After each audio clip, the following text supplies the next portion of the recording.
Media అంటేనే బూతు పదంలా తయారైందండి. 10 మందిలో పబ్లిక్లో ఉన్నప్పుడైనా, పిల్లల పక్కన కూర్చోబెట్టుకున్నప్పుడైనా ఆ యాప్స్ ఓపెన్ చేయాలి అంటే సిగ్గుతో చచ్చిపోయేలాగా ఉన్నామండి. అంత దరిద్రంగా తయారయ్యాయి. ఆడవాళ్ళు ఇంకా ఘోరంగా తయారయ్యారనమాట.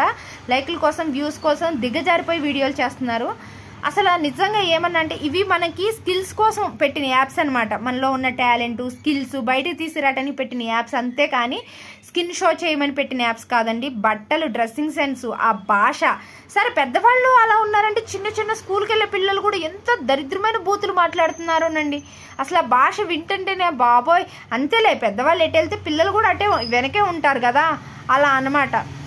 ఏమన్నా అంటే మీకు నచ్చితే చూడండి లేకపోతే మానేయండి అంటున్నారు. సరే నచ్చలేదు మనం చూడం, కానీ యూత్ అండి, యూత్ అలా ఊరుకుంటుందా? పిల్లలకి వాళ్ళకి ఏం తెలుసు? బూతు వెళ్ళినంత ఫాస్ట్గా నీతి వెళ్ళదు.